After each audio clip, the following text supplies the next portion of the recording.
As principais questões da atualidade, analisados por especialistas renomados. Começa agora Mentalistas, com Camila Tulinski.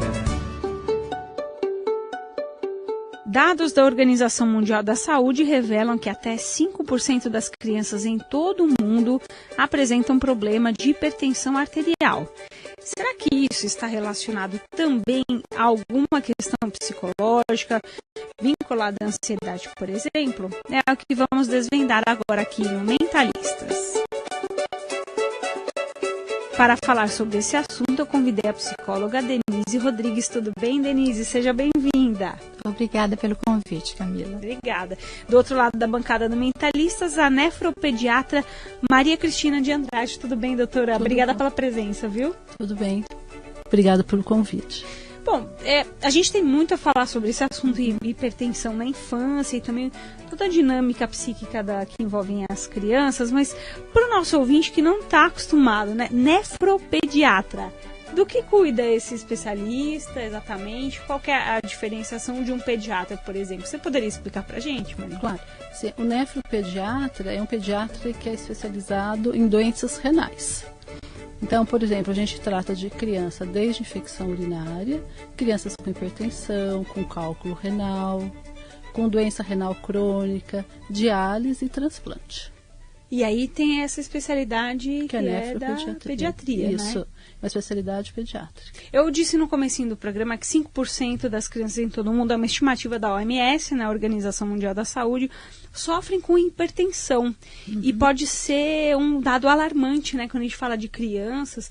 Tem alguma explicação do porquê que tantas crianças sofrem com essa doença, doutora? O que a gente pode falar aqui para o nosso ouvinte? Então, se a gente fosse fazer uma análise assim criteriosa, a gente tem uma diretriz bem atual, agora de julho de 2017, que mostrou o seguinte: se a gente considerar somente as crianças com peso normal, com peso e estatura normal, a incidência de hipertensão é em torno de 3,5%, o que é bastante.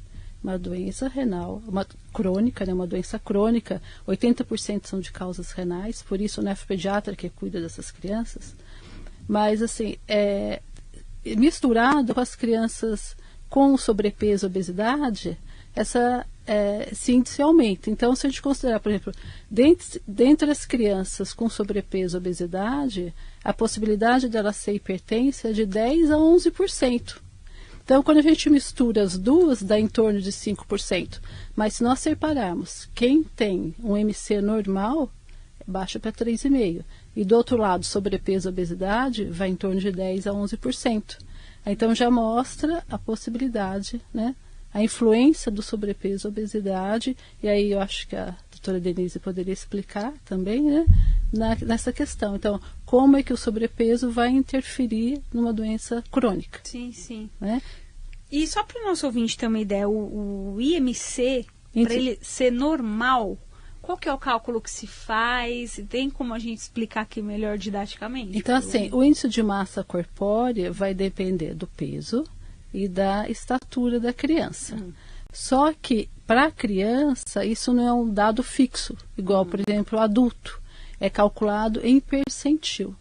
Então, de acordo com a faixa etária, né, e o sexo da criança, vai ser um índice de IMC. Né? Então, isso varia conforme a idade da criança. Então para a criança o IMC é diferente nesse aspecto, É nesse né? aspecto, isso, é diferente desse aspecto. Que por tudo... idade uma a uma ou por uma, sei lá, a primeira não, infância? A gente tem, nós temos curvas, né? Assim como, por exemplo, a hipertensão arterial. A hipertensão arterial, a gente tem uma pressão arterial normal, né? Que é uma distribuição de acordo com a epidemiologia, tá? Faz assim como se fosse uma curva de Gauss. É diferente de adulto, que a gente tem um valor. E o valor de hipertensão é normal ou alterado de acordo com desfechos, né? Vai causar infarto, vai causar acidente vascular cerebral. Em criança, não. A gente tem uma curva de normalidade. Em que se baseia essa curva de normalidade? Na idade, no sexo e no percentil de estatura. Então, por exemplo, a pressão arterial de uma criança de 1 ano é X. A pressão arterial de uma criança de 5 anos é outro X. E se você pegar, por exemplo, uma criança de 5 anos, Se ela tiver num percentil 25 de estatura, que é ser uma pressão arterial menor do que uma criança que estiver na normalidade, que é o percentil 50, que vai ser menor se ela estiver no percentil 75. Então, a pressão arterial varia conforme a idade e o sexo da criança. Fico pensando também, né, Denise, na questão do sobrepeso, né? E quantas crianças podem sofrer em relação a isso. Do ponto de vista psíquico, quais são os sofrimentos que essa criança pode ter com um caso de sobrepeso, né? Há vários, né? Elas às vezes não conseguem nem acompanhar uma atividade natural na escola. E aí acaba sendo... as pessoas acabam brincando com elas, né? Fazendo o próprio bullying, como hoje está muito em alta se falando sobre isso. Elas deixam de ser... Elas não conseguem realizar muitas coisas, até por conta mesmo de não conseguir acesso às outras crianças. Elas não conseguem, por N motivos, né? Quando você Então, diz acesso, assim, elas se tornam mais isoladas. Isso, elas têm medos, elas têm receios, elas não querem ser... me fugiu o termo, elas não querem ser... não é discriminadas. Expostas? Não, elas não querem ser rejeitadas. Elas têm medo de rejeição, não é? Também. Por N questões. Então, isso tudo vem agravando cada vez mais o nível de ansiedade nas crianças. Elas estão cada vez mais ansiosas.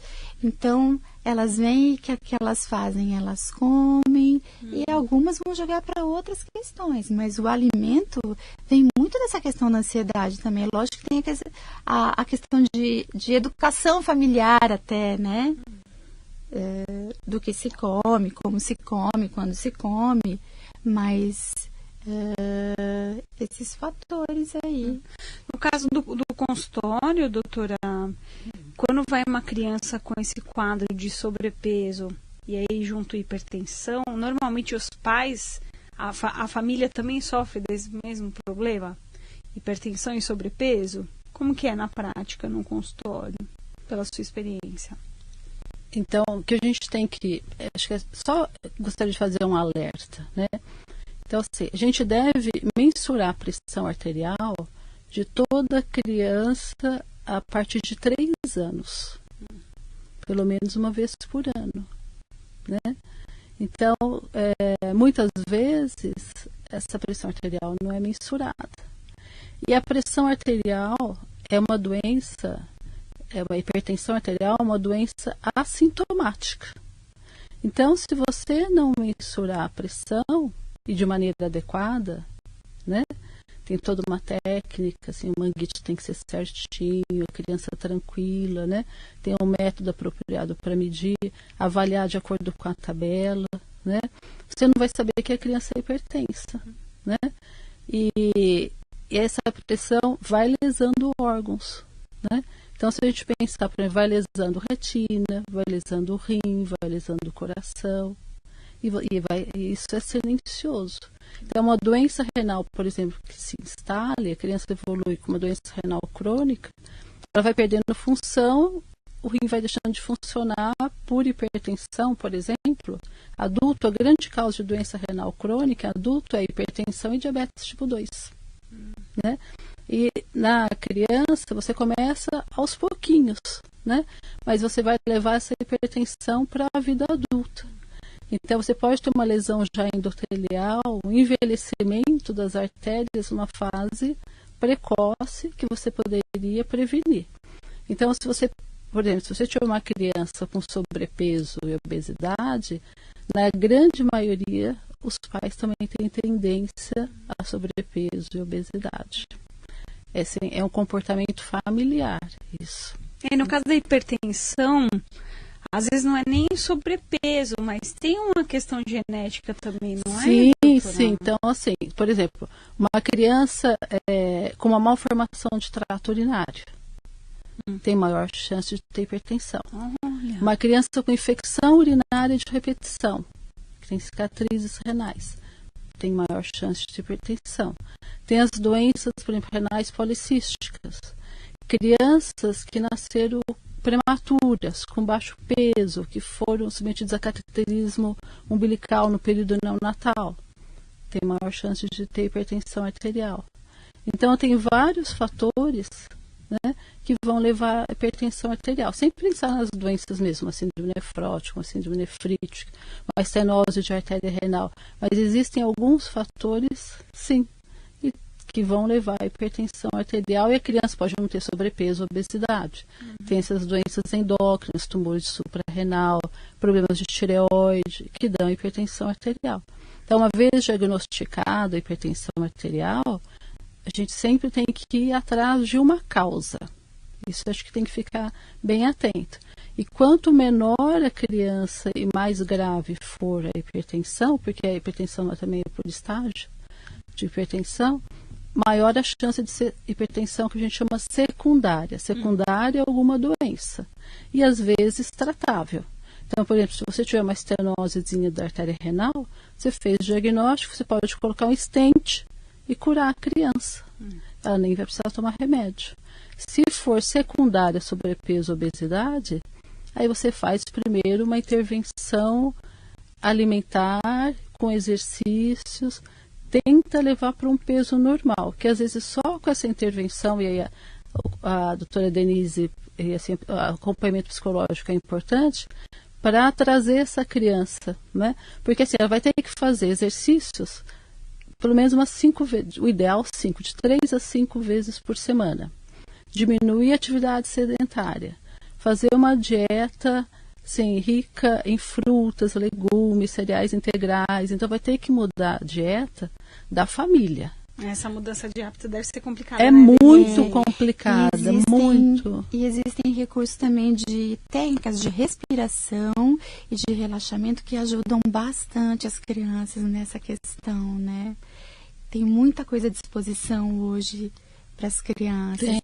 Tem grupos até de meditação que eu acho muito bacana. Yoga é muito legal. Desculpa, só uma coisa que eu esqueci de falar, assim, também a apneia do sono. Então, distúrbios de sono também é uma causa de hipertensão arterial.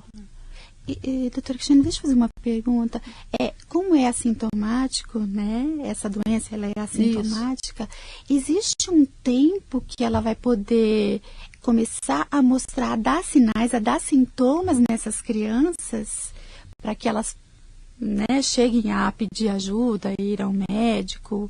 Ou se não passa por exame de rotina, passa desapercebido. Passa desapercebida, na maior parte das vezes. A não ser, por exemplo, que ela tenha uma hipertensão grave, né?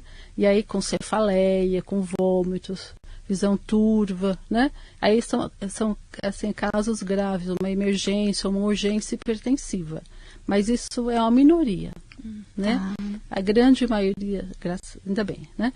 A grande maioria dos casos é de uma hipertensão, assim, que a gente chama de uma hipertensão mais leve, né?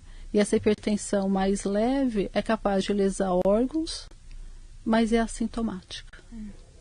Eu acredito que, assim, muito, não sei, né, até que ponto a medicina e a psicologia dialogam nesse sentido, né? A gente já fez vários programas aqui mentalistas falando sobre os impactos das doenças orgânicas na mente humana e o contrário também verdadeiro, né? As ansiedades, os medos, as angústias que acabam ocasionando problemas físicos, né? A pessoa acaba tendo até taquicardia em algumas situações, quando a pessoa está muito estressada, muito angustiada, né? Então, queria saber como que a disciplina de vocês duas dialogam, assim, né? No caso da medicina e da psicologia. Vou começar com a Denise aqui por parte da psicologia. Quando você suspeita que tem alguma coisa ali que é mais do que psíquica, mas que pode ter um pezinho orgânico, vocês recomendam no consultório de psicologia fazer algum exame? Como é que é o procedimento? Você pode explicar um pouquinho? Com certeza. A gente percebendo qualquer dificuldade, qualquer anomalia, primeira coisa é encaminhar para o médico, porque ele vai poder fazer uma avaliação. E isso que você acabou de dizer é interessante, porque existe a psiconeuroimunoendocrinologia, que fala bastante sobre isso hoje, né? Da questão dos nossos pensamentos, como eles têm interferência na nossa saúde. Então eles têm interferência mesmo. Para quem está ouvindo aqui que acha que ela ainda não é. Não, existe essa nova área da medicina que está falando sobre isso e mostrando isso já de um tempo para cá. Né? A importância da gente cuidar disso, dos nossos pensamentos e das nossas emoções, porque a partir daí é que a gente vai levar para o dia a dia e se comportar, né? A TCC fala muito isso, ou a terapia cognitivo-comportamental, né? Também fala bastante sobre isso. E aí, doutora, o que você diz? Em relação à hipertensão arterial, então assim, o que a gente tem, por exemplo, se uma criança, no caso, ou mesmo adulto, tiver extremamente estressado, ao mensurar a pressão arterial, ela vai se mostrar hipertensa naquele momento. Não quer dizer que necessariamente ela seja hipertensa. Então, assim, até para fazer esse diagnóstico de hipertensão, não basta uma medida, né? Não, um acompanhamento. Não, então são pelo menos 3 medidas em dias distintos, né? Então, você mede a pressão. Durante a consulta, mesmo assim, se você mediu a pressão, está alta, tem que esperar acalmar. Mede mais outra vez, que às vezes você medindo a pessoa vai baixando o nível de estresse durante a consulta e tende a normalizar, né? Aí você faz a média das pressões. Se mesmo assim, vamos supor, você mediu e a pessoa mantém hipertensão arterial e você acredita que ela seja estressada e por esse motivo ela está apresentando hipertensão, que isso pode acontecer, né? A hipertensão do avental branco, que a gente diz, né? Aí você faz a medida ambulatorial da pressão arterial. Hipertensão do avental branco, só para o nosso ouvinte, seria a pessoa que tem medo de médico, medo de médico, enfermagem. Então ela está, por exemplo, num pronto-socorro, está no consultório, fica estressada e aí vai ficar hipertensa. E aí você pega e mede em casa. Então põe aquele aparelhinho, né, e fica 24 horas medindo a pressão arterial da pessoa, ou da criança. Aí você vai ter um padrão dela, indo para a escola, dormindo, almoçando. Muitas vezes a pressão é normal.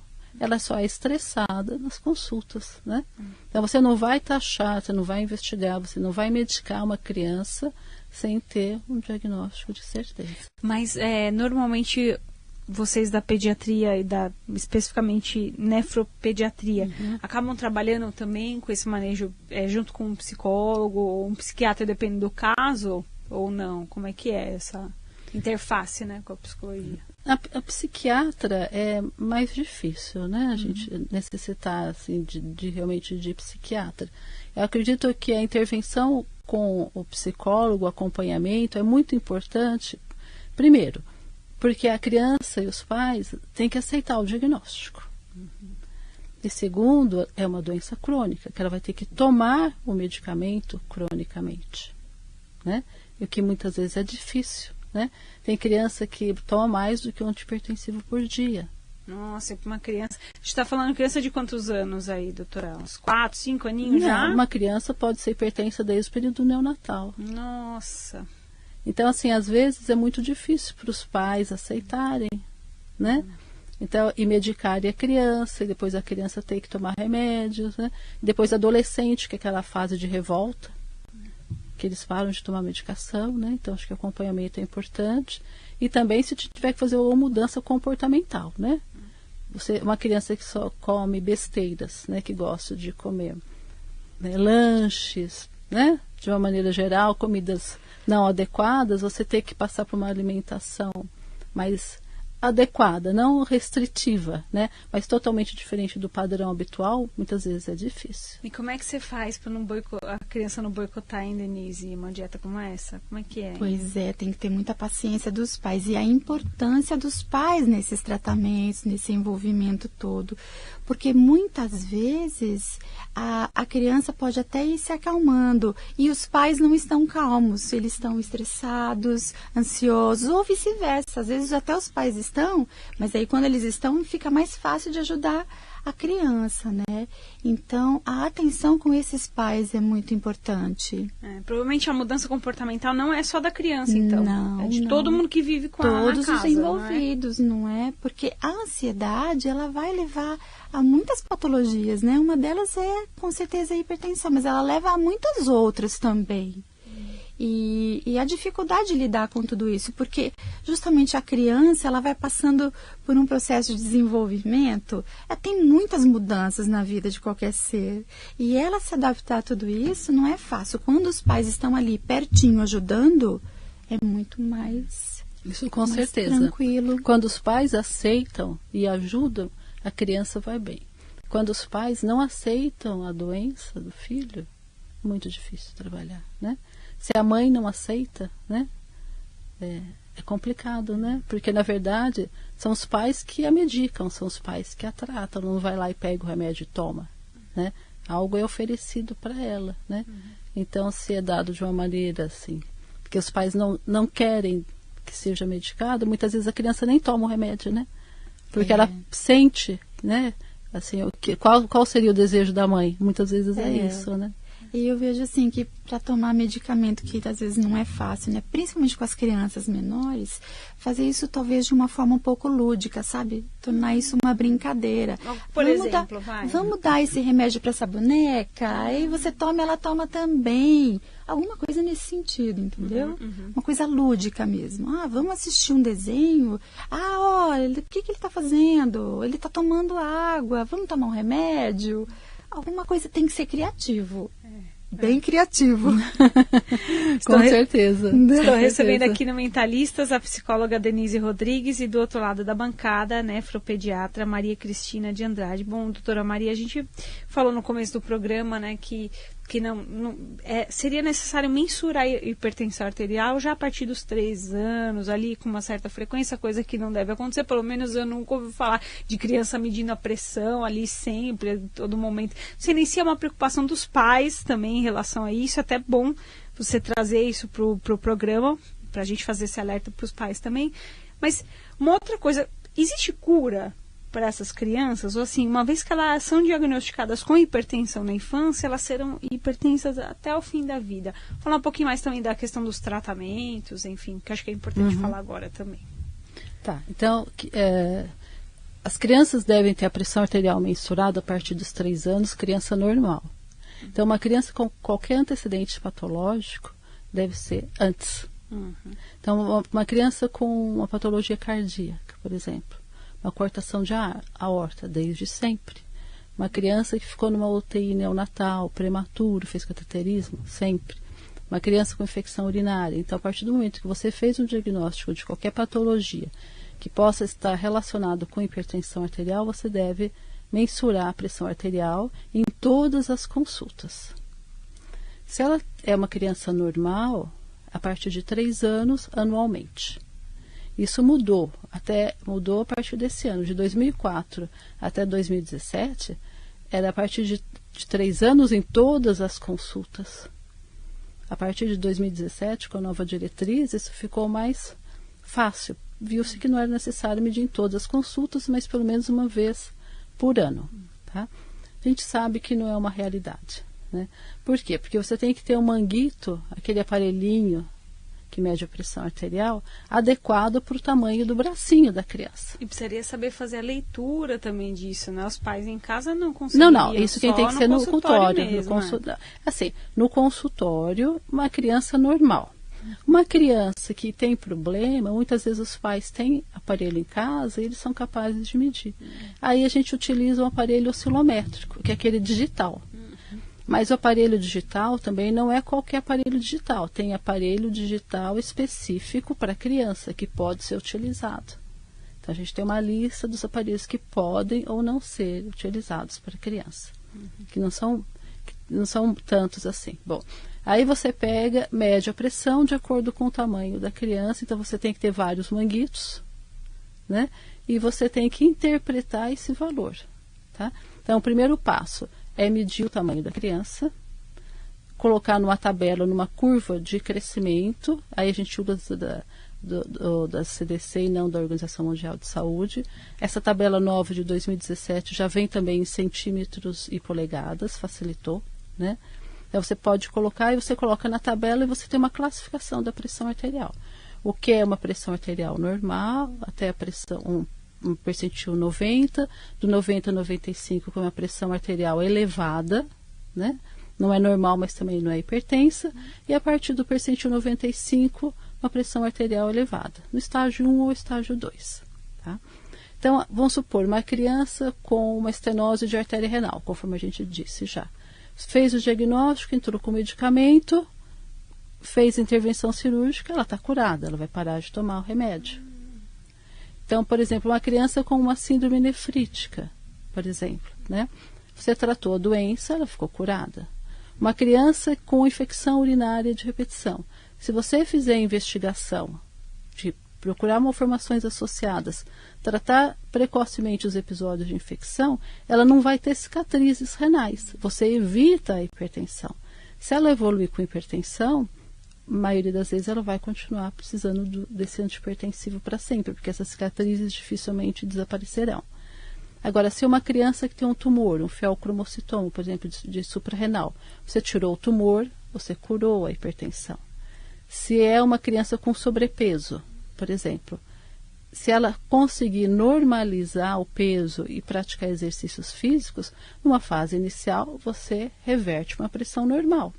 Se você não conseguir, com o tempo vai lesando o rim. Então, se lesou o rim, aí ela pode ficar dependente de medicação para sempre, né? Então vai depender da causa, né? Então assim, as causas em criança, a maioria das vezes são secundárias, por exemplo, uma cardiopatia, tá? Então por isso é importante, a mais comum é coartação de aorta. Então, por exemplo, você palpa os pulsos, tem que medir pressão, membro superior, membro inferior, nos dois membros, né? Tanto os dois superiores e os dois inferiores. A pressão do membro inferior normalmente é mais alta do que a pressão do membro superior, uns 10, 20 milímetros de mercúrio. Se tiver mais baixa, você vai pensar, é uma coartação de aorta. A grande causa é isso.